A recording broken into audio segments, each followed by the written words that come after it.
I hope आप सभी अच्छे होंगे और अपनी पढ़ाई भी अच्छे से कर रहे होंगे।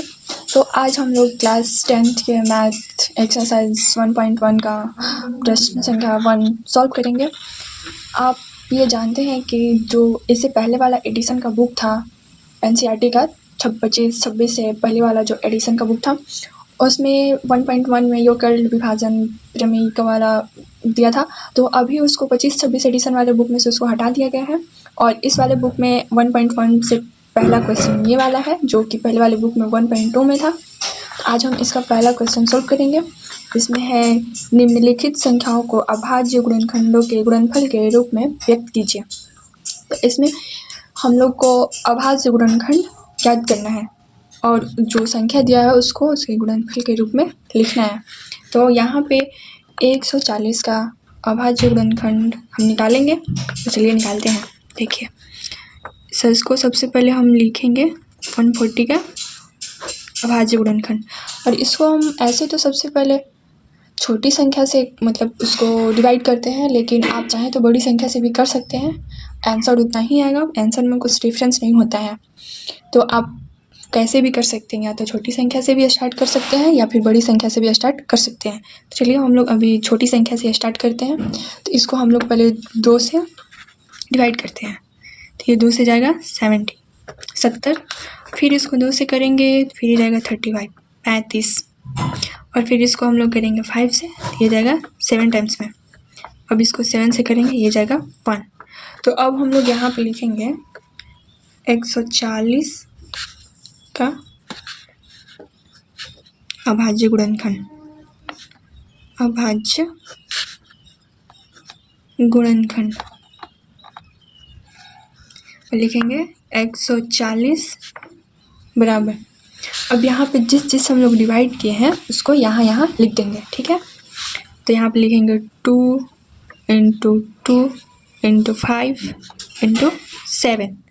अब इसको हम लोग ऐसे भी लिख सकते हैं 140 बराबर 2 के स्क्वायर × 5 × 7। यही होगा इसका आंसर।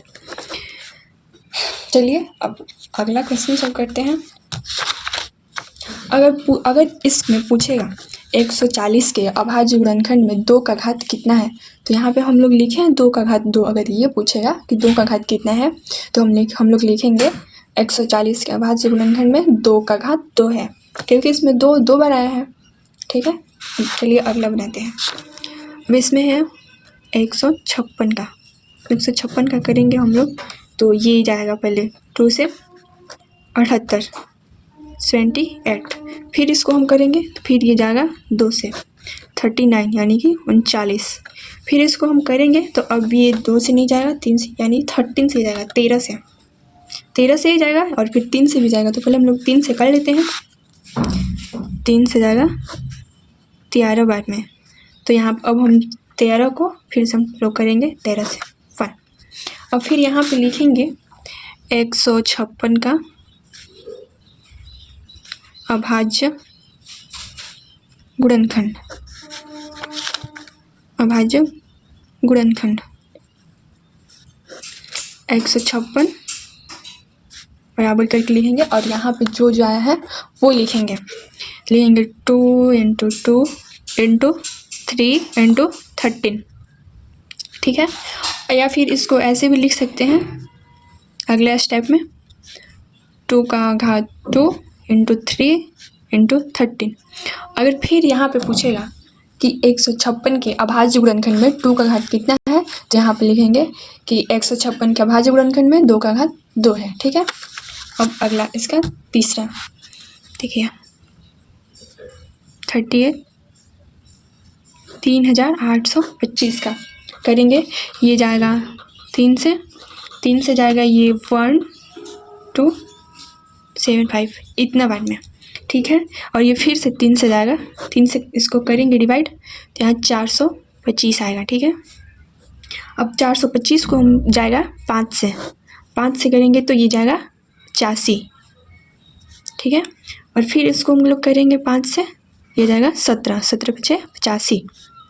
अब ये 17 को 17 से ही जाएगा, 17 किसी और से डिवाइड नहीं होते हैं, इसलिए यहाँ पे हो गया 1, ठीक है। फिर यहाँ पे लिखेंगे 3825 का अभाज्य गुणनखंड, ठीक है, गुणनखंड लिखेंगे 3 × 3 × 5 × 5 × 17, ठीक है। अब यहाँ पे फिर इसको भी लिख सकते हैं = इधर भी लिख सकते हैं, इधर भी 3/825। अब इधर लिखेंगे 3/825 = 3 का घात 2 और 5 का घात 2 × 17, ठीक है। अगर इसमें पूछेगा कि 3825 के अभाज्य गुणनखंड में 3 का घात कितना है और 5 का घात कितना है, तो इसमें बताएंगे 3825 के अभाज्य गुणनखंड में 3 का घात 2 और 5 का घात भी 2 है, ठीक है।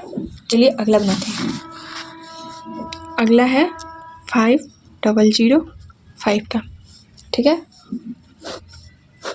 इसको करते हैं, ये जाएगा 5 से 100 फिर 1, फिर ये जाएगा 7 से 143 टाइम्स में, और फिर इसको हम लोग करेंगे 11 से जब हम इसको डिवाइड करेंगे तो ये जाएगा 13 बार में, ठीक है।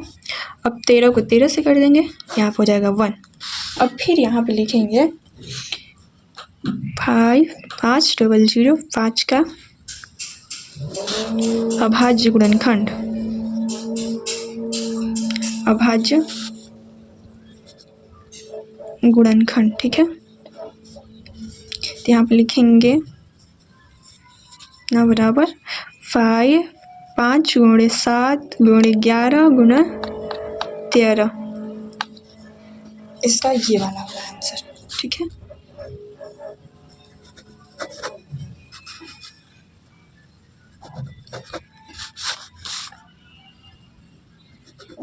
ठीक है, चलिए इसका अगला बनाते हैं 5 का।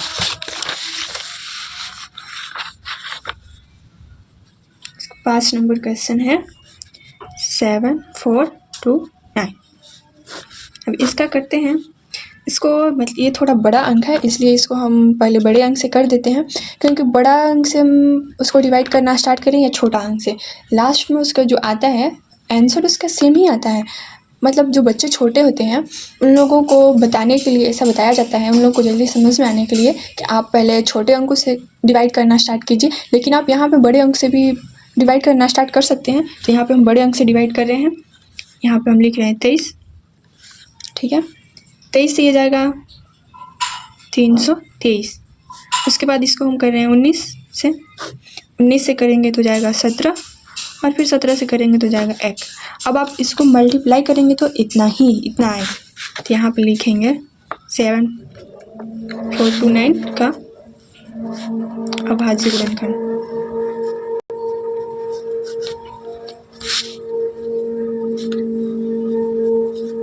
अभाज्य गुणनखंड